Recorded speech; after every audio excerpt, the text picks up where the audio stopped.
નમસ્કાર, પ્રણામ, સ્વાગત છે તમારો એક નવા વિડીયોમાં। મિત્રો પસંદ આવે તો વિડીયોને લાઈક, શેર અને નવા હોય તો ચેનલને સબસ્ક્રાઇબ જરૂરથી કરજો। ગરુડ પુરાણ પ્રાચીન કાળથી પુરાણ સાહિત્યનું વિશિષ્ટ મહત્વ રહ્યું છે। વેદની જેમ પુરાણ પણ ભગવાનના શ્વાસરૂપ રહ્યા છે। વેદો 4 છે: ઋગ્વેદ, યજુર્વેદ, સામવેદ અને અથર્વવેદ। પાંચમો વેદ ઇતિહાસ પુરાણ વેદને સ્પષ્ટ કરનાર અતિ પ્રાચીન એવા તેનું નામ પુરાણ પડ્યું છે। ભગવાન વ્યાસ દેવે અતિ પ્રાચીનતમ પુરાણો પ્રકાશિત કરીને પ્રચાર કર્યો છે। વાસ્તવમાં પુરાણો અનાદિ અને શાશ્વત છે।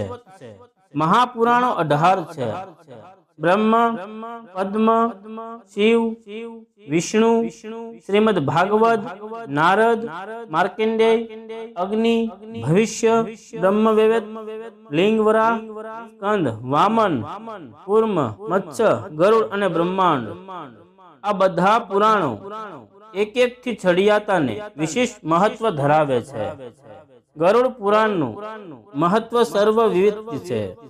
માનવ જીવનનું કલ્યાણ, પૂર્વજો પ્રત્યેની શ્રદ્ધા, મૃત્યુ પછીની વૃદ્ધિ, દૈહિક ક્રિયા, ષોડશ, શ્રાદ્ધ વગેરેથી વિશ્વાસ બેસે છે।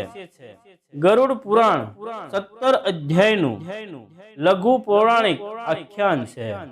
ભગવાન શ્રી વિષ્ણુએ પોતાનું વાહન ગરુડજીને યમદેવની યમપુરીનું ભયાનક વર્ણન કર્યું છે। પાપાચારી પ્રાચીને પ્રાણી આલોક અને પરલોક બંનેમાં અનેક કષ્ટો સહન કરવા પડે છે। મનુષ્યનો જન્મ લીધા પછી પણ જો સદકર્મો કરવામાં નહીં આવે તો યમપુરીમાં જઈને કષ્ટો મળે છે। પોતાના માતા પિતાની ઉત્તર ક્રિયાનું પુત્રે કરવાનું પરમ આવશ્યક છે। તે પુણ્ય કર્મ છે। પુત્ર તો તે છે જે પૂમ નામના નરકમાંથી માતા પિતાનો ઉદ્ધાર કરે છે। શ્રાદ્ધાદિ કરવાથી પિતૃદેવ પ્રસન્ન થાય છે। પુત્ર પૌત્રાદિ દ્વારા પુણ્ય આદિ કરવાથી પિતૃદેવોને જે આનંદ મળે છે તે ખરેખર અલૌકિક છે। એ બધાનું વર્ણન ગરુડ પુરાણમાં કરવામાં આવ્યું છે। શૈયા દાન, પદ દાન વગેરેની મહત્વનું વર્ણન પુરાણમાં વિસ્તારપૂર્વક કરવામાં આવ્યું છે।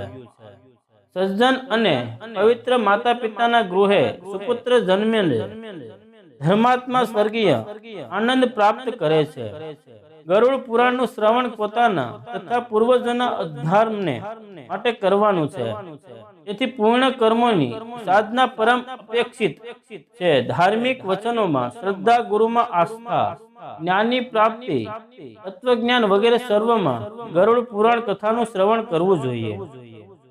શ્રાદ્ધાદિ પિતૃકર્મોમાં વેદ, ધર્મશાસ્ત્ર, આખ્યાન, ઇતિહાસ પુરાણ વગેરે સંભળાવવા જોઈએ। ગરુડ પુરાણ વેદાંત દર્શનની ભરપૂર છે।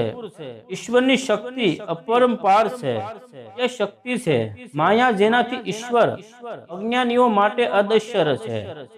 ગરુડ પુરાણના વચન અમૃત વચન છે। જે પ્રમાણે આચાર કરવાથી મનુષ્યને ભવસાગરથી મુક્તિ મળે છે। અજ્ઞાનથી જીવનનું આ જગતમાં આવાગમ થાય છે। અનેક શરીરોમાં જીવ ઉત્પન્ન કરે છે અને મૃત્યુ પામે છે। તે સૌ દુઃખમાં આકુળ વ્યાકુળ રહે છે। કોઈ સુખી નથી હોતું અને મનુષ્ય દેહથી વધુ કોઈના શરીરમાં તત્વજ્ઞાન હોતું નથી। દેહધારીઓને 84 લાખ ફેરા કર્યા પછી જન્મ પછી સદકર્મોનું મનુષ્ય દેહ મળે છે। શરીર વિના કોઈ પુરુષાર્થ કરી શકતો નથી। તેથી સત્કર્મ કરતા કરતા આ શ્રી ધર્મ અર્થ જ હોય છે। ધર્મ જ્ઞાન માટે અને જ્ઞાન યોગ માટે હોય છે। આમ જીવ મુક્તિ પામે છે। મોક્ષની દુર્લભ એવો મનુષ્ય દેહ પ્રાપ્ત કર્યા પછી મોક્ષને પ્રયત્ન નહીં કરે તો પછી મૂર્ખ કોણ? જય શ્રી કૃષ્ણ।